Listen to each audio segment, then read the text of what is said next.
अक्सर हमें ये सवाल आता है कि अष्टांग योग का लक्ष्य क्या है। तो महर्षि पतंजलि ने इसके बारे में बताया है। तथा दृष्टा स्वरूपे अवस्थानम, मतलब दृष्टा अपने स्वरूप में स्थित हो। अगर हम जैसे हैं वैसे खुद को समझते ही नहीं हैं तो योग में प्रगति करना तो बहुत ही मुश्किल है।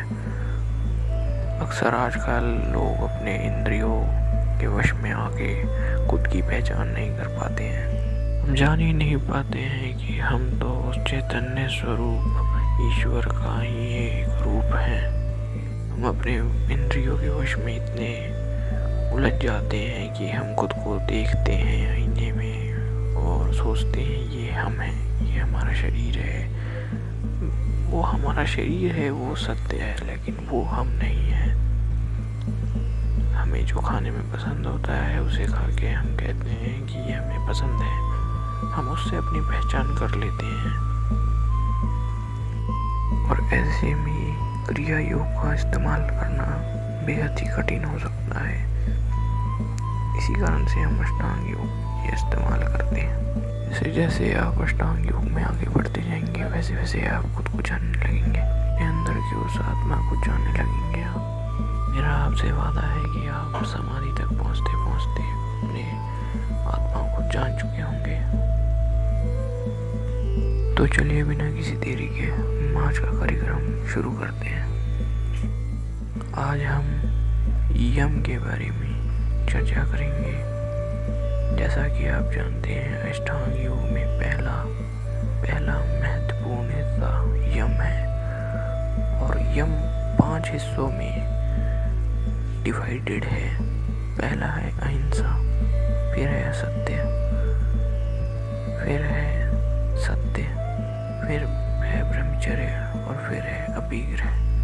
हम आज अहिंसा के बारे में चर्चा करेंगे।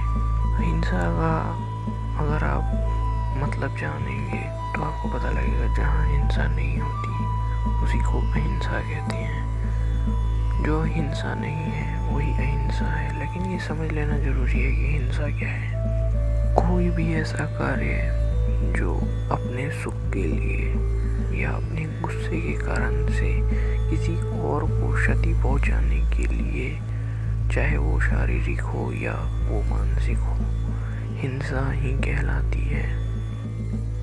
तो क्या कोई इंसान कुछ गलत करे तो उसे दंड नहीं दिया जा सकता? तो क्या किसी ऐसे इंसान जो अधर्म कर रहा हो उसको दंड भी नहीं दे सकते? तो क्या कृष्ण भगवान ने महाभारत करवा के कोई पाप किया? क्या उन्होंने अहिंसा का पालन नहीं किया? तो देखिए, इसके बारे में हमारे शास्त्र कहते हैं वैदिक हिंसा न भवति, मतलब जो विवेकपूर्ण की गई हुई हिंसा होती है वो हिंसा नहीं कहलाई जा सकती। क्योंकि वो जो हिंसा है वो विवेकपूर्ण की गई है, उसको सोच समझ के किया गया है। जो धर्म के लिए की गई हुई हिंसा होती है वो कभी गलत नहीं होती। जैसे कि अगर एक फौजी है तो उसका ये धर्म है कि वो अपने देश के लिए युद्ध करे, अपने देश के लिए वो लड़ाई करे, वो शत्रुओं का नाश करे। तो उसका वो धर्म है कि वो युद्ध करे और दुश्मनों का नाश करे, अधर्मियों का विनाश करे और अधर्म को हराकर धर्म की रक्षा करे। और अगर वो अपने कर्तव्य और धर्म से पीछे हटता है, अगर वो फौजी अपने कर्तव्य और धर्म से पीछे हट के ये कहता है कि मैं तो भाई अहिंसावादी हूँ, मैं हिंसा नहीं कर सकता, तो वो चीज़ गलत होगी। उसके लिए वो हिंसा नहीं है बल्कि कर्तव्य है, धर्म है। तो उसको हिंसा नहीं कहेंगे। जैसा कि महाभारत में भगवान कृष्ण ने ही अर्जुन को प्रेरित किया था कि तू युद्ध कर, दुष्टों का नाश कर और धर्म की स्थापना कर। तो जो अर्जुन के हाथ से हुआ था वो हिंसा नहीं बल्कि धर्म की स्थापना के लिए की गई हुई वैदिक हिंसा ही कहलाएगा। सिमिलरली अगर आप रामायण पढ़ते हैं तो उसमें भी राम और रावण का युद्ध होता है। श्री राम ने रावण को मारा, वो भी एक वैदिक हिंसा ही थी, वो भी धर्म के लिए की गई हुई ही हिंसा थी। ऐसे ही अगर आप भी कभी धर्म के लिए आपको हिंसा करनी पड़े तो आप कर सकते हैं, लेकिन अपने स्वार्थ के लिए हिंसा करना सही नहीं। मेरा ये मानना है कि अहिंसा का मतलब सिर्फ शारीरिक रूप और मानसिक रूप से ही नहीं बल्कि को इसका पालन हर तरीके से करना होगा। आपकी सोच में भी नहीं आना चाहिए कि आपको किसी के साथ कुछ गलत करना है। आपको ये सोचना तक नहीं है कि आपको किसी के साथ कुछ गलत व्यवहार करना है। वही सत्य में असली मायने में अहिंसा कहलाएगा। और आपको इस बात का भी ध्यान रखना चाहिए कि आप हर एक समय हर एक जगह पर इन बातों का इस्तेमाल करें।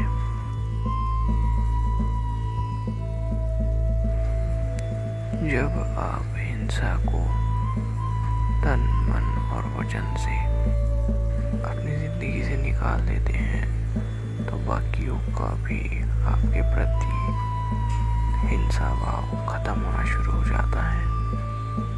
और इसका अच्छा उदाहरण है भगवान बुद्ध की एक कहानी, भगवान बुद्ध और उंगली मार की कथा। शायद आपने भगवान बुद्ध और उंगली मार की कहानी सुनी होगी, जिसमें भगवान बुद्ध उंगली मार के सामने चले जाते हैं।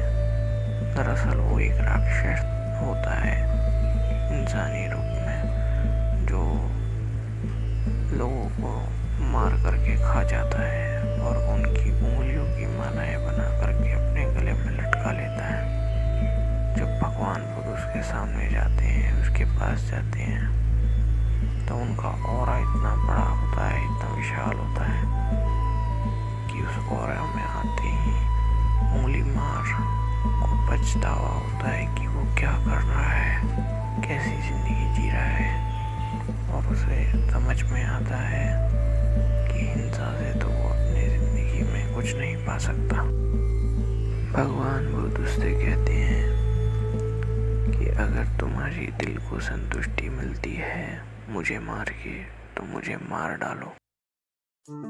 जैसे ही उंगली मार भगवान बुद्ध के आंखों में देखता है तो उसके दिल से सारी नफरतें निकल आती हैं और वो अब बहुत ही शीतल दिल का बन चुका होता है। उसके हाथों से वो शस्त्र नीचे गिर जाते हैं और आंखों से आंसू बहने शुरू हो जाते हैं।